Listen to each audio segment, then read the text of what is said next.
started building practices around hiring and how to hire the right people in the right roles. And I started paying close attention to all the roles in our industry. And are they the behind the scenes people? Are they the sales people? And I really trained myself on disc profiling. Most people come to me when they're quitting their company, and it's rarely about money. That might be secondarily, but it really is they don't feel valued by their leadership. That's one core strategy that definitely gets resumes to flow in the door. You cannot leave the wrong people in spots for too long. You know, if I'm going to lead a group of high performance leaders from all across America, I better be bringing my best self to the party. So it's a matter of self-leadership. The defining difference I discovered is a choice. It's an intentional choice. And if we don't love the way that our life and our business is going today, we have the ability to get up tomorrow and make a different choice. Welcome to the Leadership and Love podcast. We will cover leadership, mindset, personal development, and sales and marketing. You will experience thought-provoking conversations with both nationally and internationally recognized leaders. Our goal is to inspire you and deliver actionable items that you can implement that are going to help you accelerate your growth. Get ready to discover the magic and the power when you lead with love. Hey everybody, welcome back to another episode of Leadership and Love. And man, I have a treat for you today. A dear friend of mine that we've probably known each other 15, 16 years at this point. And she's just one of my favorite people on the planet. And I'm gonna share a couple things. Cindy, first off, thank you very much for being here today. Oh, I'm so excited to be here with you, Louie. This is such a joy for me too. So Cindy Ertman is a nationally recognized leader, transformational coach, and inspirational speaker who has dedicated her life to helping people break through barriers and live with greater intention. As the CEO and founder of The Defining Difference, Cindy empowers leaders to expand their influence by aligning their vision, values, and daily actions with the life that they truly want to create.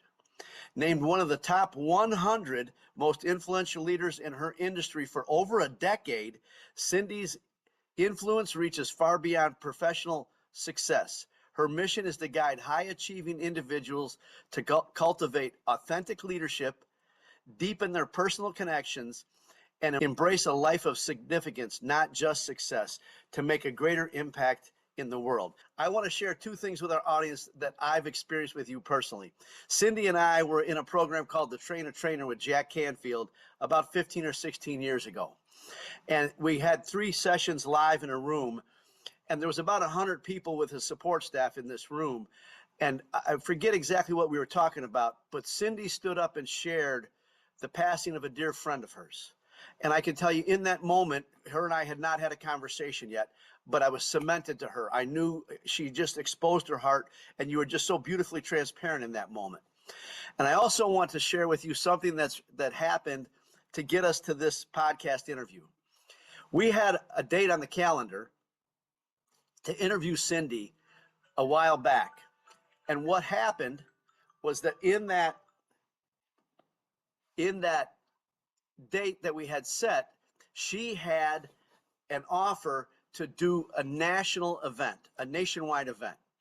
And so Cindy, and I just wanted to share this because this is what a leader looks like when they walk the walk. So what Cindy did was Cindy reached out to me and she said, Louie, she said, this is the situation. I've got an opportunity to go do this nationwide thing, but I've committed to you. I will hold our date if it's that important. Now, I can tell you, Cindy, I will love you from now until the end of forever because of both those things. I felt so connected to you when you shared about the story about the passing of your friend, and the fact that she called me and said, Louie, I'm going to honor my commitment if I don't have any other options. But she didn't call up and make some lame excuse to cancel to go do another thing. She just lived in such great integrity. So Cindy, again, thank you for showing up and thanks for being you. You know, it's interesting you say that, Louie, because I was just leading my mastermind group live and in person this last weekend. And we had this conversation. I've got 12 leaders sitting in my family room. And we had this conversation about telling the truth. And many years ago, and I know this is completely off topic, you all, so just give me a little grace here, but a few years ago, many years ago now, like we all make up those little stories when we don't want to go to a dinner, we've Right. overcommitted ourselves, we're tired at the end of the day, we don't want to drive 30 minutes to our friend's house or whatever it may, or I don't want to put on a costume because I hate getting dressed up, whatever it may be, right? And have I done it and told the little white lie to get out of something, or I'm not feeling well, I can't come? And one day I'm just like, that doesn't feel good to me anymore. I'm just going to tell the truth. And the truth just has kind of set me free. And I'm like, we're all human. We all have our stuff.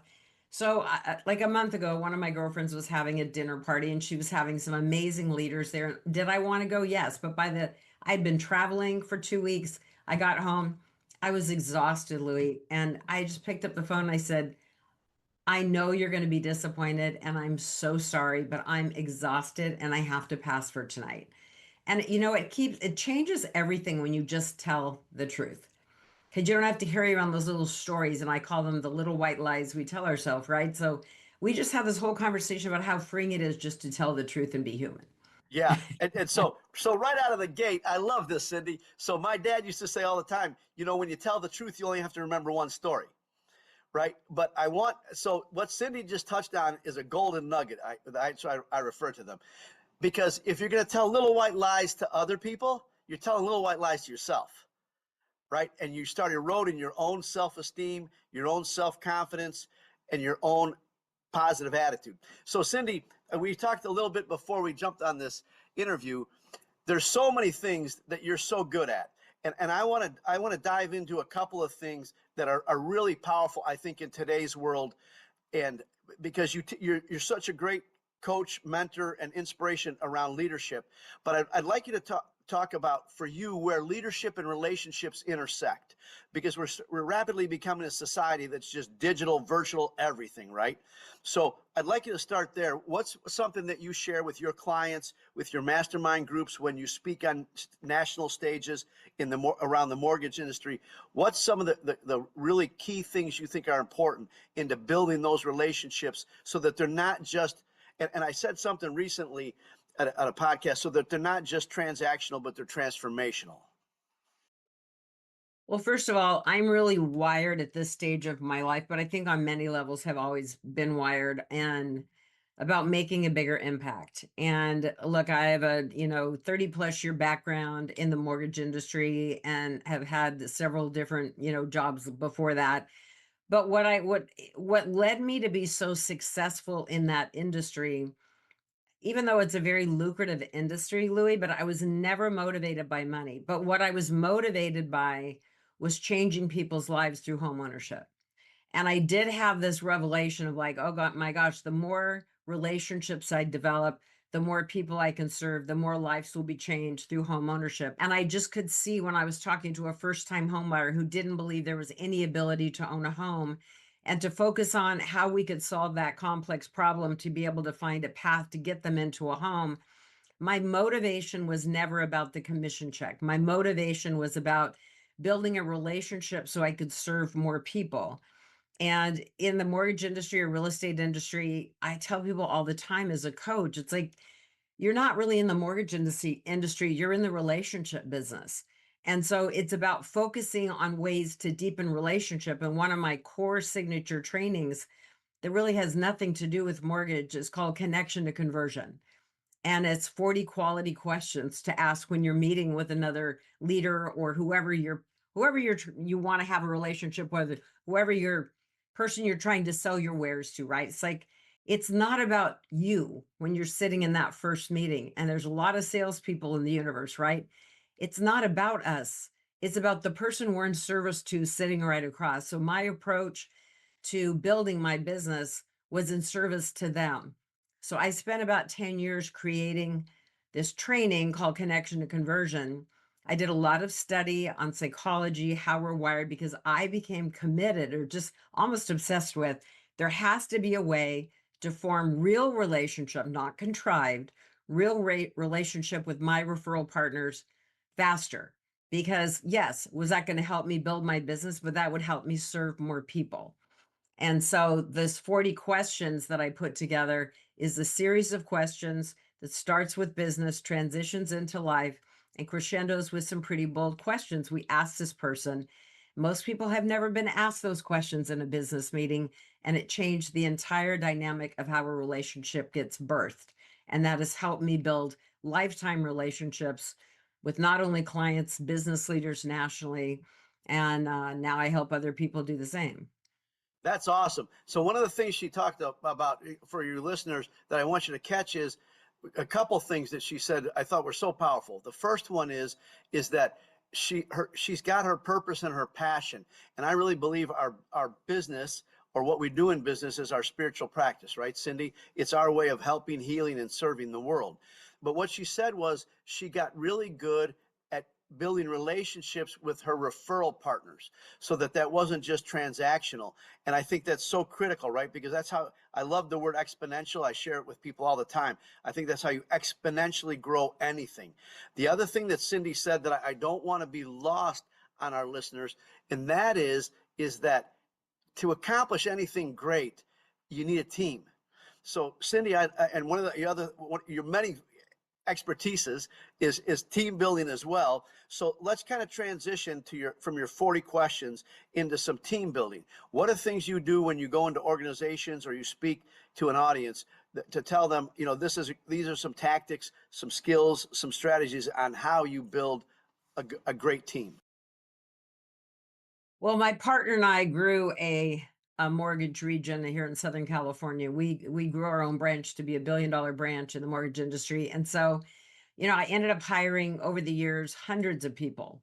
We were together over 25 years. And I mean, I'm going to be honest with you, I learned to do it well by doing it poorly in my early years.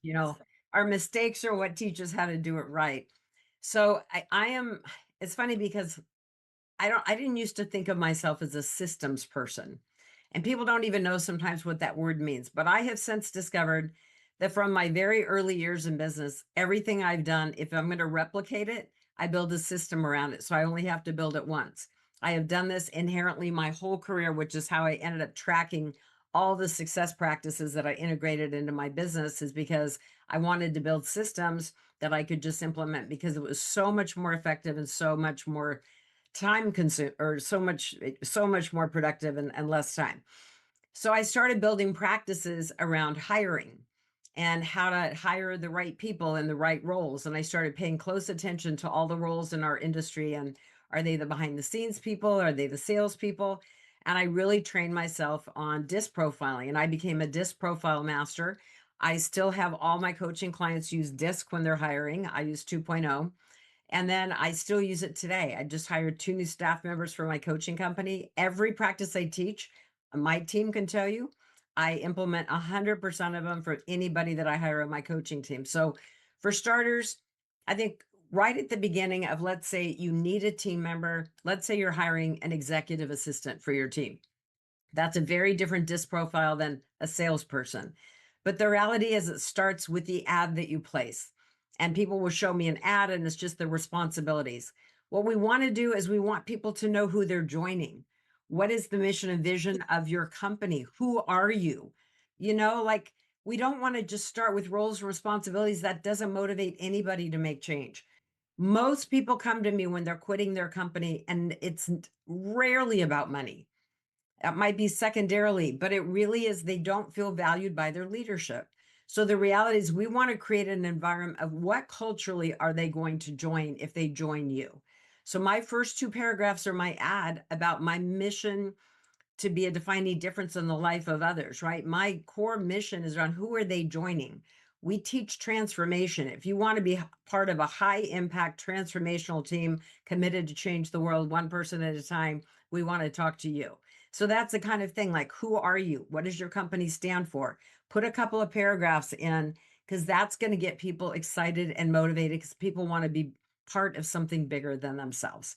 Then get into all your normal responsibilities. So that's one core strategy that definitely gets resumes to flow in the door. Okay, so hang on. I'm sorry. I got to stop you because Go ahead. you're making my heart go pitter patter, woman. I'm telling you, you're beating the Louie Sharp drum like crazy. So for our listeners, I want you to catch what she just said, because she's dropping just profound wisdom. First thing is, I'm a huge process standard operating procedure checklist guy myself. And I want to catch what she just said. She's built a process to hire. Now she's using a thing called DISC. For those of you unfamiliar, that's a personality test that you put people through. And I want you to catch what she just said. She's hiring personality and attitude because she's built processes. We can train people all day long on any process, but we can't change their personality. We want them to come through the door. If I'm hiring a salesperson, I want somebody bubbly, somebody happy, somebody energetic, somebody positive. If I got somebody behind the scenes, I'm looking for that bookkeeper, that accountant, that quiet person who loves the numbers, who's very analytical. But we can train them on the processes. Cindy, I'm telling you, this is truly, truly game-changing stuff. And this is a podcast. I say this every now and then. This is one you're going to want to listen to a couple times, because if you get those processes down, and then the third thing she put into this thing, and Cindy, this is why I love interviewing people like you, because for you, I'm serious, because for you, this is just who you are and what you know and how you do business. But for those that don't know, this is truly game-changing gold. And so the other thing that she said is she's hiring people in alignment with her mission and her vision. And I want to be clear for those of you listening, your mission is how you do what you do every day. Your vision is where are you going with your company? And that's what gets people engaged. And she said something very important. Rarely do people leave companies for the money. They leave it because they're not engaged and connected. Cindy, I'd like you to take the next step further into that. So once you've got them on board, you've done this, gone through your process, and you've gotten through the DISC profile. What are your first steps for their success as quickly as possible in the onboarding Well, I'll process? run through a couple of other highlights before they even get in the door. Really quickly, in terms of DISC, and this is not what's on their website as to what these stand for, but I've run hundreds and hundreds, probably thousands of DISC profiles at this point. So D is really their drive. It's their dominance factor. So if someone's all the way up on the top D, they could be difficult to work with because they're dominant. But salespeople, you want them to be high D. I is their influence skill. It's their people skills. If you're hiring a salesperson that's going to be out and have to develop relationships with people, high I. If they're all the way at the bottom of I, they're probably going to be people that are emailing and sitting behind their computer. They're not going to be good salespeople. Now, there is exceptions to every rule. S is a strong support person. If you're looking for an executive assistant or an admin and their S is all the way at the bottom, they're not going to be excited about supporting you and your business. And then C, which is if you're looking for any kind of administrative support or operational support of your company, they have to be high C. Just yesterday, I'm coaching a very high level leader, and he's looking for a director of operations. I know him well. I know what he's seeking. He sends me the DISC profile of this very expensive potential employee. And I said, I goes, clearly you don't have to take my advice, but you're hiring me for my advice. I said, absolutely not. I said, I wouldn't hire this person in that role for all the tea in China. Now, if you wanted to run your sales department, great. She's D all the way at the top, I all the way at the top, S all the way at the bottom, and you're looking for a support role for your company, for you. And her C is all the way at the bottom, meaning she's not detailed, she's not conscientious, she's not going to be organized. She'll go drive a sales force all day long. She can go recruit for you, she can go sell for you. But for the job you are looking for her to do as director of operations, this is not going to serve you. So it makes night and day. I hire off the DISC profile, not off who I like. Now, it's nice when there's a combo pack, right? But things like call references. I have key questions I ask every reference, and I have 25 questions I ask every person that I hire. I have a standard interview question guide that I created. I never have to think about my interview questions, and I haven't for 15, 20 years. I have, I want 3 business references. Who they give you the names of the references, big deal. Coworkers, not so much. Leaders, yes, we're looking for what position do they hold? Because if they're not giving you any people they worked for as references, that's already a huge red flag. Do Google searches, do social media searches. If I could tell you 100 stories, how that has saved me, you have no idea. I'm just saying that these practices have led to me hiring the right people the first time. And also, Louie, you said something really important because when I started my coaching company, I hired a director and she was really good at her job. She was running my company. She's really good at her job. But what I realized about a year in is she wasn't connected to my mission of creating a defining difference in the lives of others and making bigger impact in the world. She was really good at director of operations, but she was not committed to what I was committed to. And from that point on, after I had to let her go, I will not hire anybody that I do not believe believes in our mission to be in service to help others create a greater impact in their life and their business. I want people committed to our mission because when I lead my live retreats and they're sitting in the room, that energy is terribly important. So when you're thinking about your own companies, regardless of industry, you want to get people that are committed to what you're building and what your vision is, because then they'll play a bigger role. You want them part of something bigger. And then, you'll build something much more energetically, collectively successful, right? Yeah, without a doubt, without a doubt. And so I have a couple. So I'd like you to share with our audience because again, you're just making my heart go pitter patter. I have a couple of my favorite interview questions, but I'd love to know yours, and then I'll share mine. Okay. So that may sound crazy, y'all, but listen, I have a lot of reasons for asking this. It served me really well over the years. One of my number one questions is on a scale of 1 to 10, with 10 being most patient and 1 being least patient. How patient are you? So the way people answer that question, they have talked themselves in or out of a potential job. So I'll give you just 2 simple examples. I was interviewing for a marketing director position about 2 years ago. And this woman's sitting in my living room. I'm interviewing her. And she says, well, and she was younger. She's like 30 years old. She says, I think at this stage of my life, I've become much, much more patient. So I'd score me a 7 or 8 on the patience. Just do not serve me my dinner late at a restaurant. So like she talked herself out of a job because she's not patient.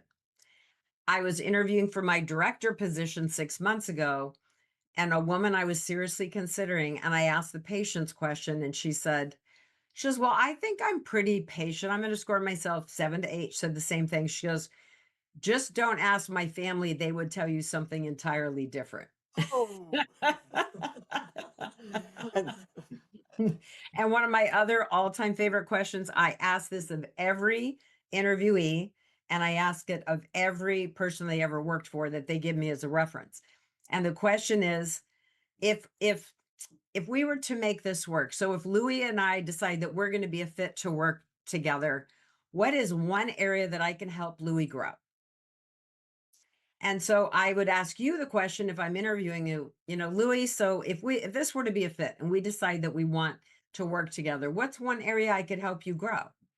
Because if I ask you where your shortcomings are, I have learned over time they don't really tell you the truth, or they don't know what to say. But if I ask you one area that I can help you grow, you're going to be much more truthful about. And if you say to me, because this has happened many times, well, I would love to be more organized. I'd love to develop better organizational. Then I'm not going to hire you as my executive assistant because I need somebody that already has that skill. right, right.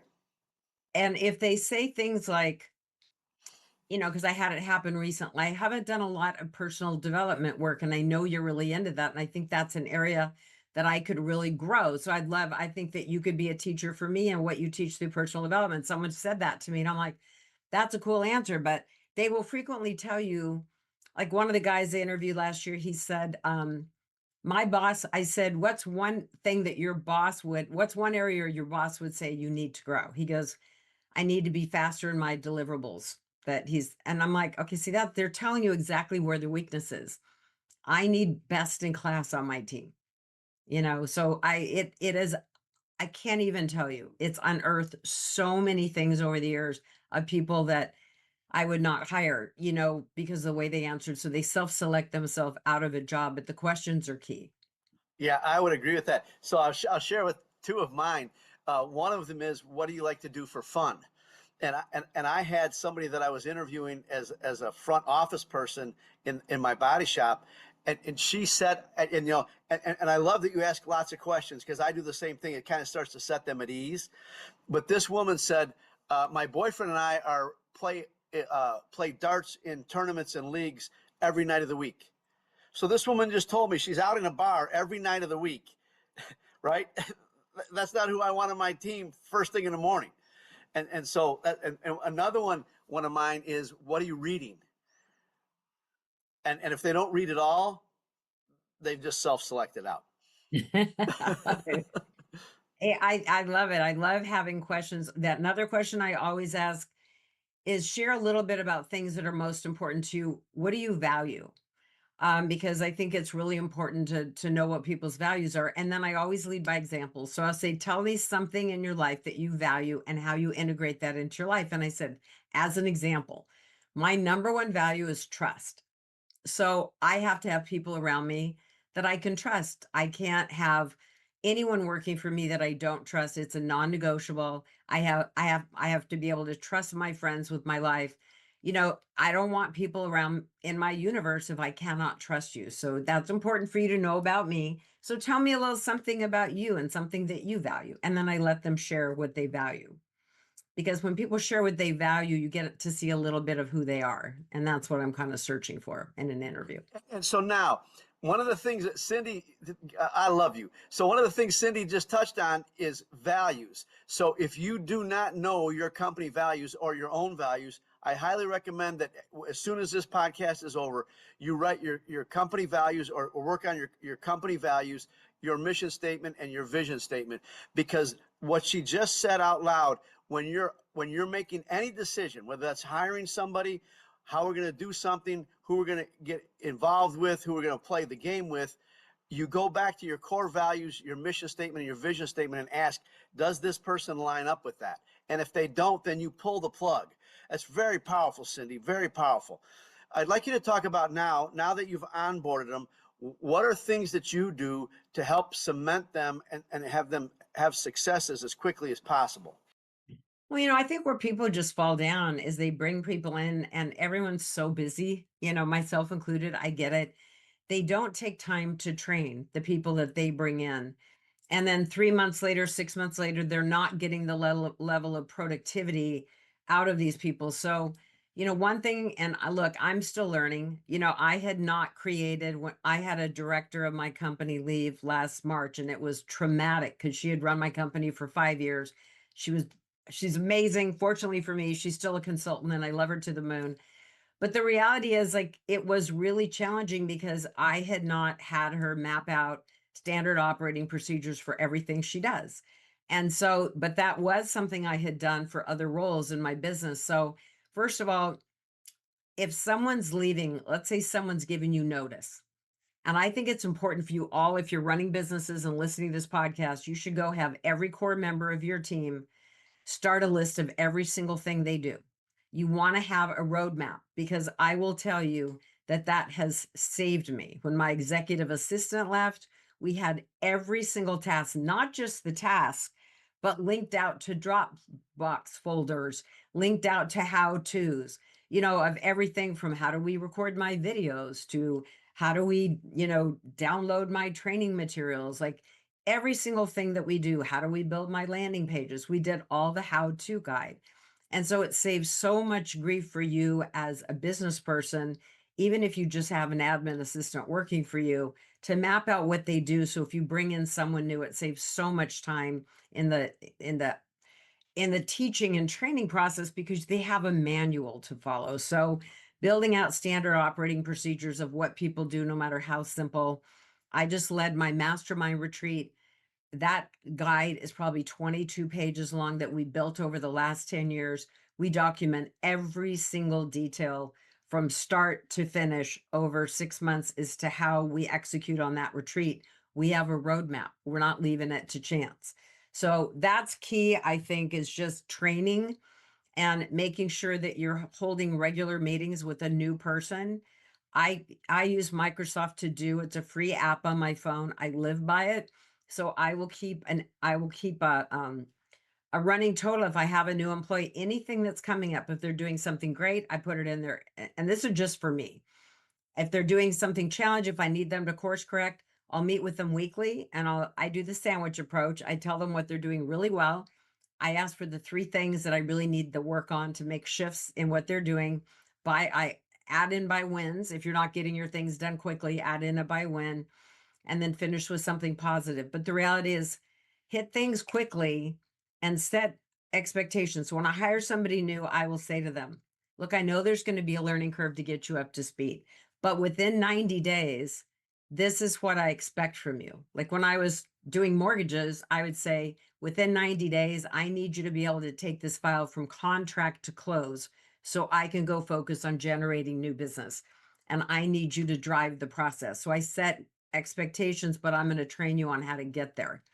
And then we've got to course correct. The other thing is you cannot leave the wrong people in spots for too long because, it's like we're quick to hire and slow to fire. But the reality is, like, the economy's rough.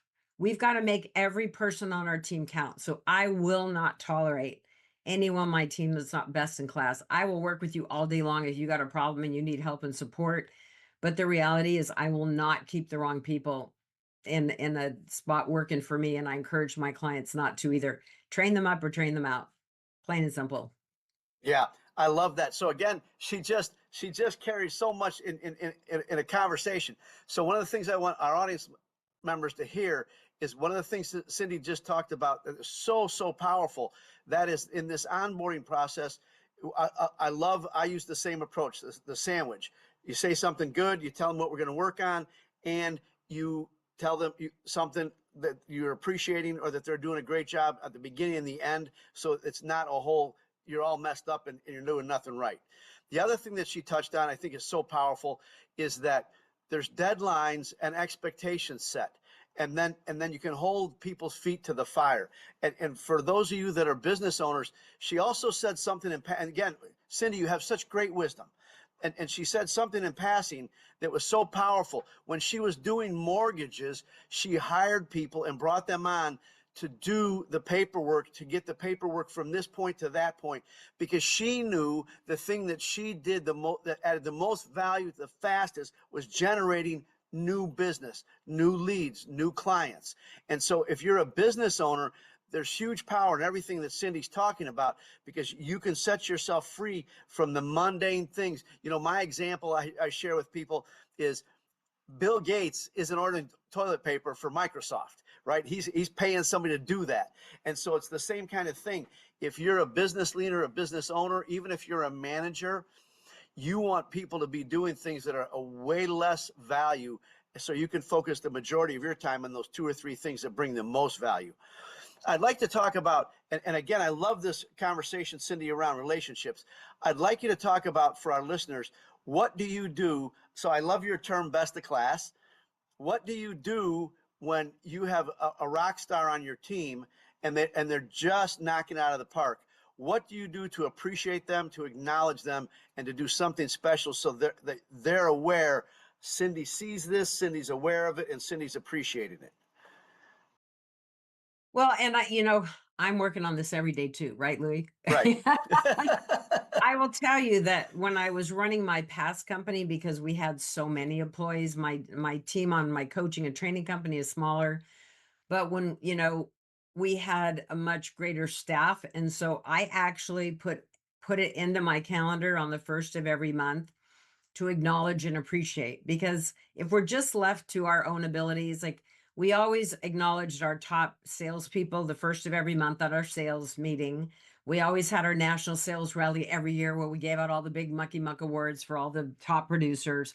But I also wanted to acknowledge the people that just went above and beyond in our organization. And so I would do, when I was running our mortgage company with my partner, we would do this thing where we'd have all of our staff vote on like who went above and beyond that month. But I would always put in my calendar on the first of every month to acknowledge like five people in our universe there that were I really noticed were kind of going above and beyond. And honestly, that was just to pick up the phone and say, hey, I just want you to know how much I appreciate you. You've been so great with the staff. I really I just had my retreat this last weekend I made sure on my kickoff dinner to acknowledge my team and my staff. It's a team sport. I'm not doing this alone. I couldn't do it alone. Giving them recognition for what they're doing. And I always want to make sure that even just the verbal praise and thank you is there. And obviously, you can do economic bonuses, and I'm a bigger fan of doing those, you know, kind of when people don't expect it. I love just saying thank you at times when people least expect it. But I think giving verbal praise to people when the rest of your team is around, if you've got a team meeting, to call people out and give them praise, it makes people feel good. It's just about, how do we make people feel valued? Because once we find great people, you want to retain them, right? And you don't want to lose them. It's too hard to find them. So making sure, like we just booked our holiday dinner out with my team, making sure that we're doing those things to celebrate each other and that we're getting to know each other. My team meetings on Mondays, we always start with, what did you do this weekend? And I got to tell you, Louie, that didn't used to be me. I had to train myself to be that person on Monday morning to say, hi, how was your weekend? Because like I'm a get to business girl. Right. I'm a Yeah. I'm an ID. You're a high I D. I jump into the weeds of like, let's get this done, let's get that done. And I was on the executive leadership team, and I had to train myself to communicate differently and to lead with, heart first. And I think so much of everything that I teach today, and I will say, Louie, when you started the conversation about how we met through Jack Canfield, Jack has been a huge mentor in my own life, as has his president of 37 years, Patty Aubrey, who was just at my retreat this weekend helping lead my team, which is such a gift that she's still such a big part of my life today. But, it sounds a little cliche, but I had gotten so much in my business brain, so many years in business, working so many hours and, raising three kids and running a branch and being one of the nation's top producers. It was so much that I'd really kind of lost the feeling part of me. I was always here. And when I did that training with Jack after that year, my last day, and I'm like crying and the tears are pouring down, and I walk up to Jack and I said, you really did take me on my longest journey. You took me from my head to my heart. And he really reconnected that part of myself. And I have been tapped into that place ever since over the last 15 years. And to me, that is where the gold is. And I had a leader just a couple weeks ago. I was on a Zoom call with the national leader, and he said to me, he goes, hey, I heard from a guy that you're coaching right now. He goes, I heard you make grown men cry. And I started laughing, and I said, well, no, I don't make grown men cry. I said, I create a safe space for grown men to tell the truth. And I don't think, Says, I'm sorry, say that again. That's beautiful.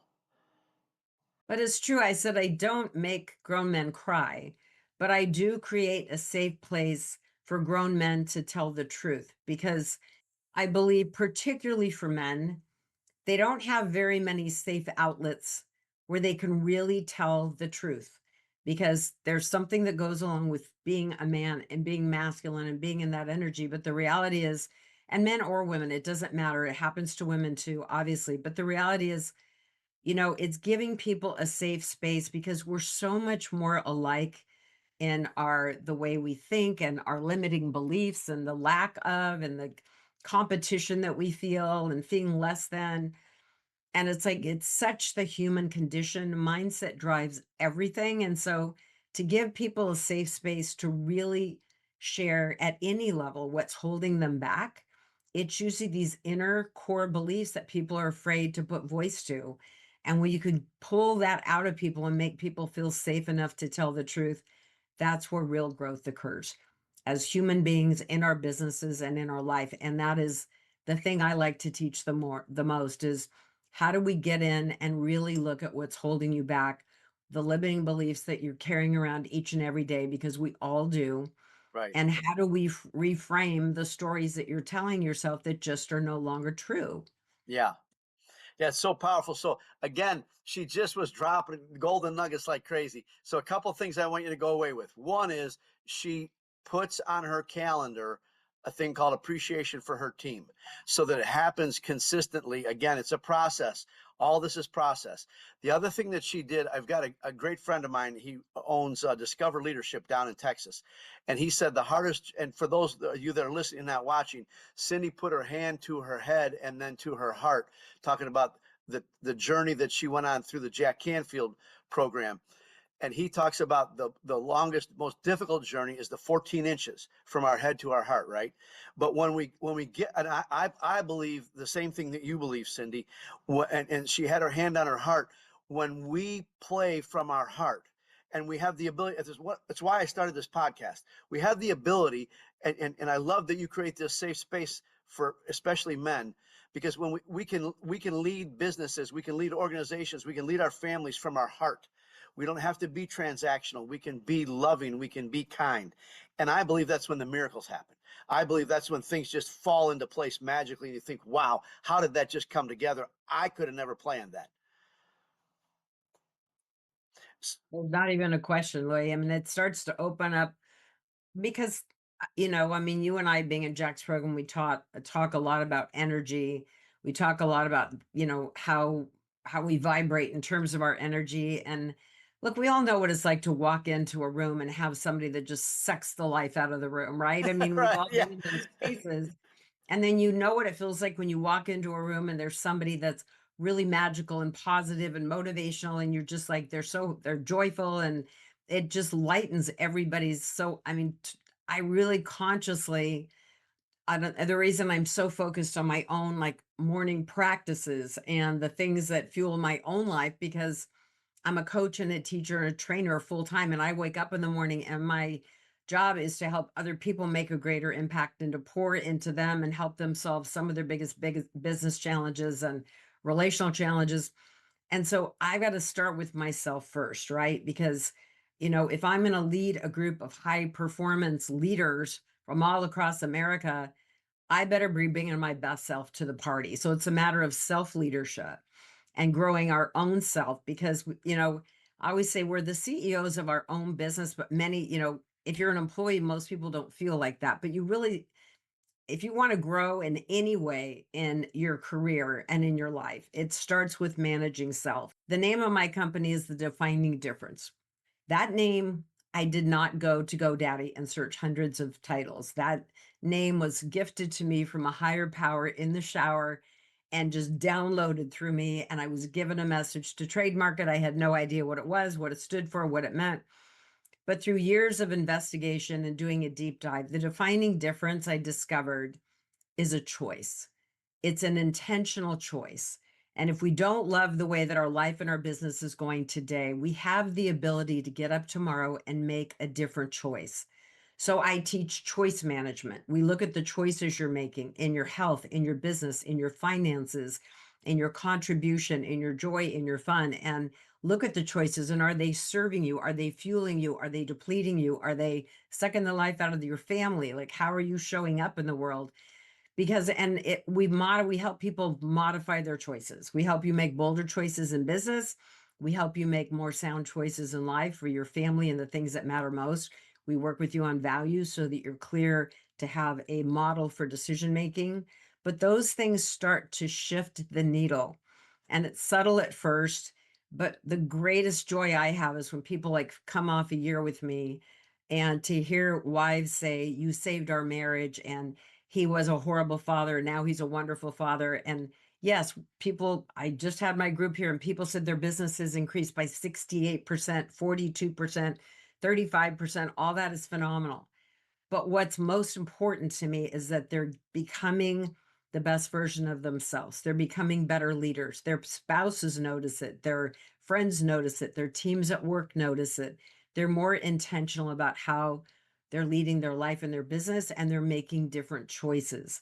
And I just am so committed to helping people make a defining difference in their own life through making the best choices that serve them. Because why are we working so hard if we're not satisfied and fulfilled? So just making money is not enough, certainly not enough for me. I want to teach people to make money and be satisfied and fulfilled in the process. And it just starts with one choice. You can't always move the needle from 1 to 10, but you can move it from 1 to 2 and then 2 to 3, right? It's like, Right. how do we take baby steps to move us in the direction of our dreams? And that's really my passion, is help people make those steps to move them towards the things they really want in life with intention. Yeah, that's so beautiful, Cindy. I love your heart. And one of the things, so she talks a couple more just golden gems there. And one of the things she's talking about is that power of who are you being, right? Because that really transforms it. And somebody, actually earlier today, somebody called me wanting me to come and speak. And they said, well, we're going to have employees in there too. And it sounds like a lot of the stuff that you're going to talk about is really for business owners. And I said, it's not really. I said, because if you're an employee, you're running a business called you, right? You still want to know what your salary goal is, or your what do you want to put away in savings and those kinds of things.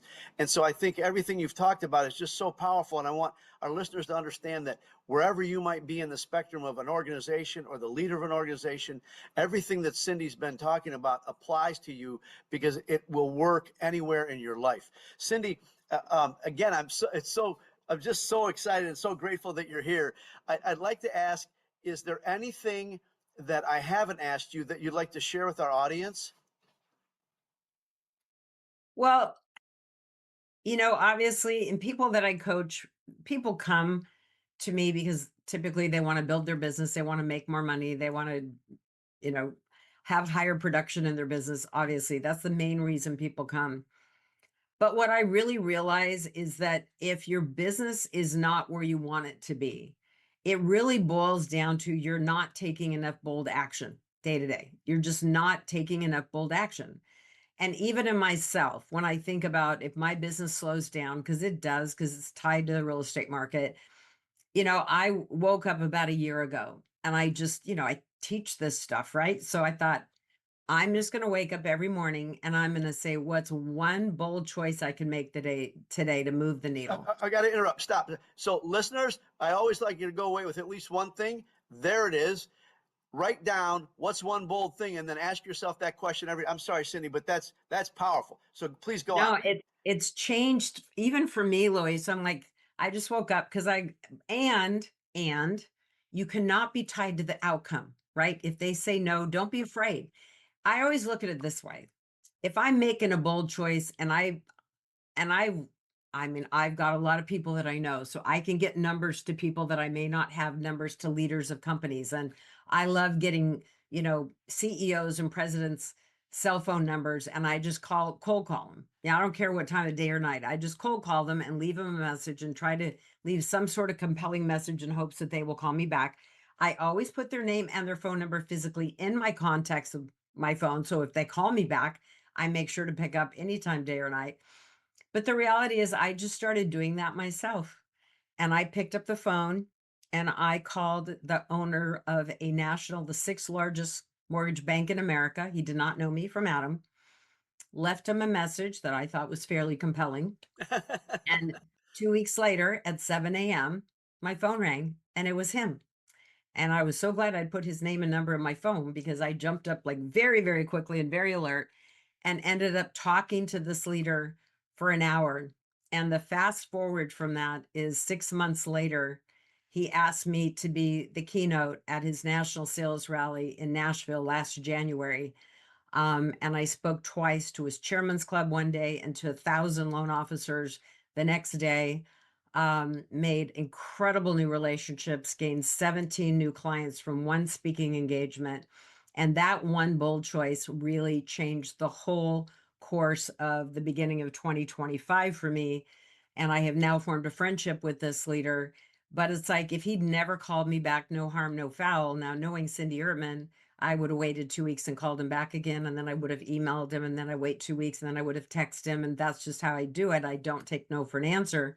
But the reality is, I just started living my life that way. And what's one bold choice I can make today that moves me towards my dreams? And you have no idea, Louie, how that has changed my business in this calendar year. Wow, I love that. I'm actually going to take that one away myself.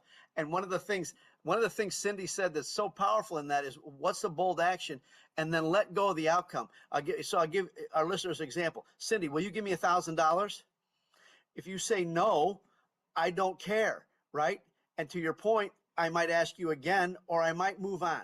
But I tell people, if I ask 10 people to give me $1,000, I'm going to find a yes out there somewhere. You just got to keep asking and not be afraid. And Jack told us that reject rejection and let go of the outcome, let go of having attachment, that it's got to be a specific way. And I love your story, because had you not taken that bold action, you would have never connected and then gotten all those clients and that. And again, and one of the things that she's been talking about through this whole thing is about relationships. And she just put a nail in the coffin, boys and girls, because seriously, Cindy, what she just told you was a real life story of her building a relationship, taking action, be brave enough, and it exponentially grew her business. I can tell you that it's not inexpensive to work with Cindy. She gets results. She changed it, like she said, 64% growth, 34% growth. But she got 17 clients, and as well as other speaking gigs, and she's being paid to speak. And this is the power of speaking for your business and what you do. But all that happened because she was brave enough to make a phone call. And then smart. I do the same thing.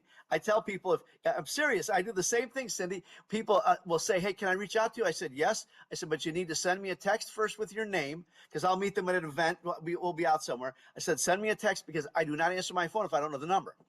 And so I do the same thing. If I'm putting a call out, I go right to my phone. I actually try and see if I can find them on social media, so I can put a picture in my phone as well as their name and contact information, because I'm the same way. If that my phone lights up, I'm picking up that call.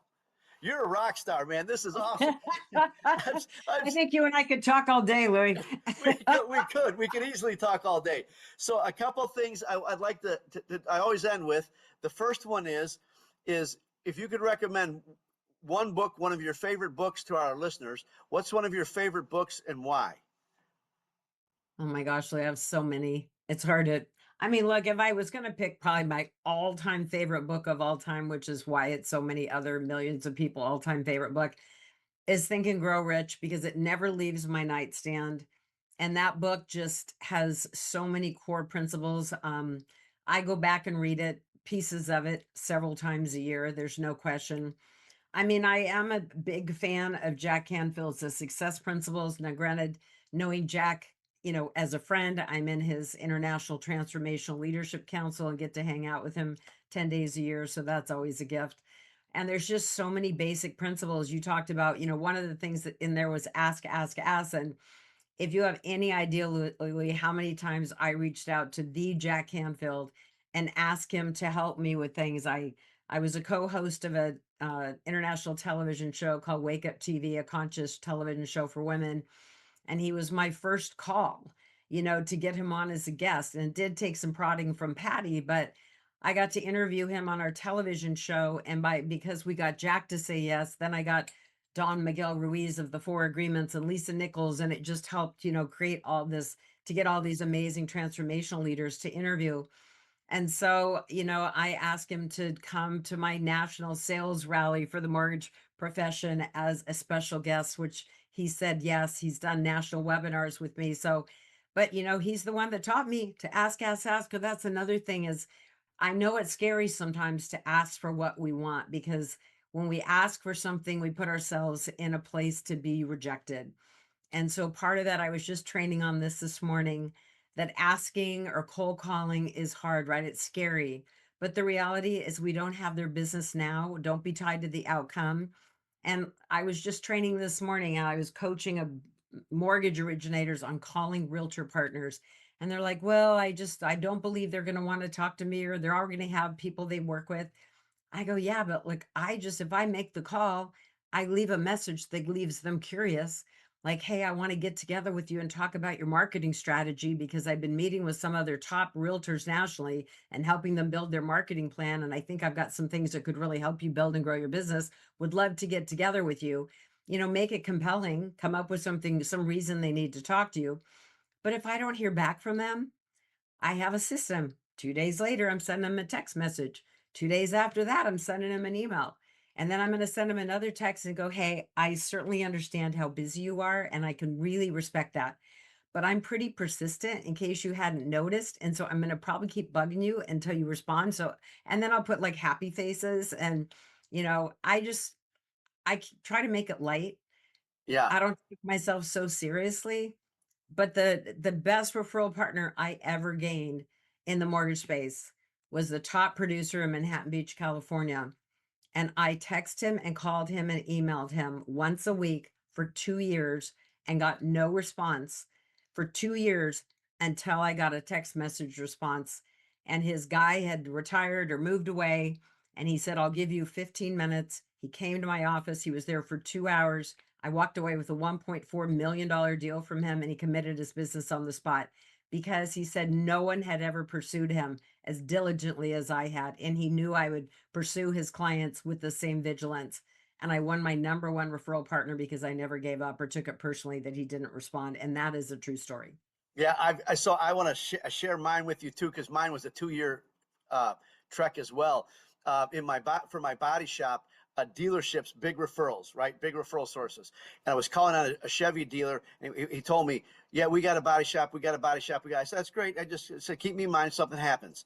Sure enough, something happened. Like much like yours, but it was 2 years. It was 2 years, and then and much like what you did, exponentially grew my business because I got that business, but I didn't give up for 2 years.